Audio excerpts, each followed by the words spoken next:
Hi, everybody. My name is Jennifer Dixon, and I'm with Thrive Yoga and Wellness.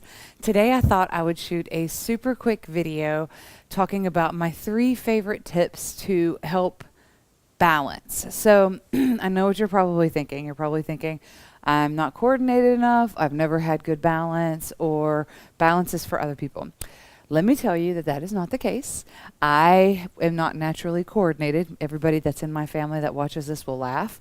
Actually, the joke is I couldn't get my license, my permit, until I went 1 whole month without breaking anything. And my birthday's in January. I didn't get my permit until almost May. And that was without me breaking something that my mother knew about. So coordination was not my strong suit. Grace is not my middle name. That's my daughter's middle name. So today I thought I would talk to you about some tricks that I have taught myself, things that I've been doing personally to help improve my balance. And even better, if you've hurt yourself, like if you've twisted your ankles, torn ligaments, broken bones. I actually have broken this leg and torn lots of ligaments in the other one. So my ankles they have a history of wonkiness. There is hope for you. You don't have to just give up and say, oh, I'm going to twist my ankle, or oh, I'm going to fall. You can keep practicing. And in fact, practicing will only help you get better. It's only going to help you to rewire all of that stuff in your brain to help you learn where you are. Proprioception, that's where you are in space and time, your brain knowing where you are. And so here's a few tricks that I want to show you. So I don't know if you've ever seen this pose in a yoga class or not. Maybe you've seen tree pose. Maybe you've seen people holding their knee, or maybe you've seen people holding their big toe. And then they're able to go out to the side and come forward, and maybe they can do lots of fancy little things all on one leg. And you've thought, that's never going to happen. Well, it can happen, and let me show you 3 things that I have done and I have used to help me grow better in my strength. And no, holding onto the wall wasn't one of them. That's a gimme. So now you can say this is top 4.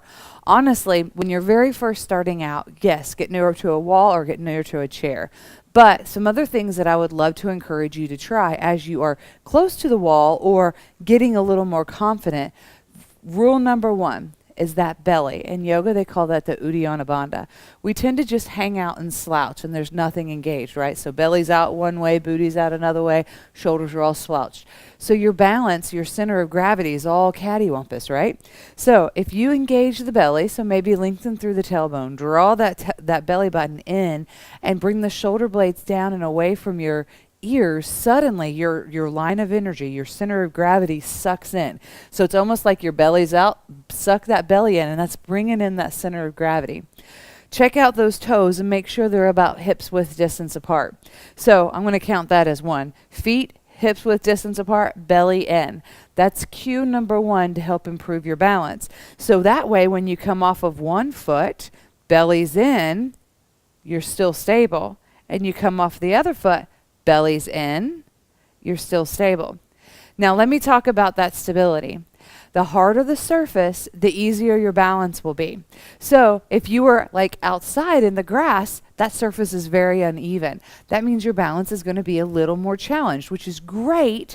But when you're first learning how to improve your balance, the harder the surface, the better it is. So if you're in your yoga class and they have hardwood surfaces, step off your mat and do that exact same balance. Remembering tailbone down, belly in. Tailbone down, belly in.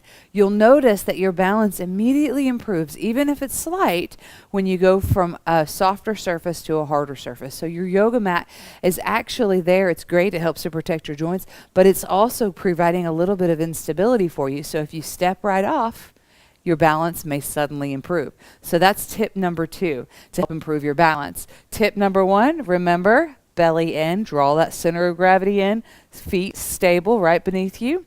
Tip number 2, harder surface. Now tip number 3, this one's really funny and you might get a few looks, and honestly, if somebody says something to you while you're in a yoga studio for doing this, then tell them to get over it. You're working on your balance. I don't know. Nobody should say something to you. So something that I learned actually from one of my dear teachers, Rebecca. She's done another video for us. She said, "Wiggle your fingers, snap your fingers." So tip number 3 Again, it might look and feel a little weird, and my dear friend Rebecca actually said this to me once. She said, "Wiggle your fingers, snap your fingers, do something, because when you bring your brain away from the feet and bring it up, suddenly you're able to balance." So let me demonstrate. Here I am grounding down through the root, through the right foot, right? Belly's in. I'm going to go ahead and bring my left foot up. You can do tree pose. You can do whatever pose you want.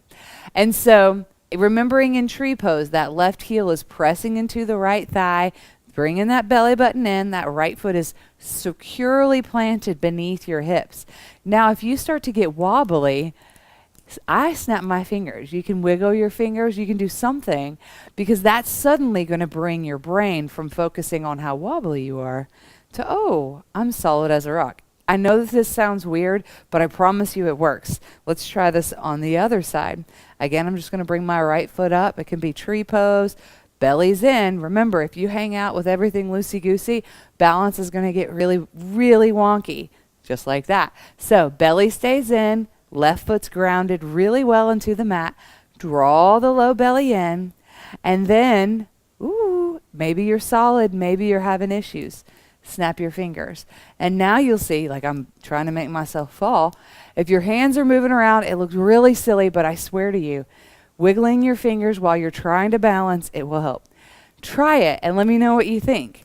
See if maybe snapping your fingers or wiggling your fingers while you keep your belly in and while you keep your feet planted, the one foot planted firmly beneath you, see if that helps. Always keeping in mind that the firmer the surface, the easier it will be for you to balance. Now, my homework for you would be to try these and then continue to work on a softer and softer surface. All that's going to do is help to teach those muscles in your feet, all those nerve endings that come down and come up, rather, up through the feet. That's all it's going to do, is going to help to rewire everything and to strengthen all those little muscles down there. So continue to practice your balance. Even if you have even if you say you're not a good balancer, you're not coordinated, continue to practice. It's only going to benefit you as you age. As we age, unfortunately, balance does tend to go, and for women, it's even worse than men.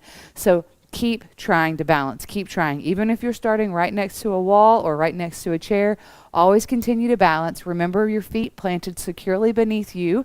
Belly in, always belly in. Firmer surface. And then jazz fingers, snapping fingers, whatever you want to call it. See if that helps you to maintain your balance. Before you know it, you'll be able to do any number of things on one foot. I look forward to seeing you again soon. Take care.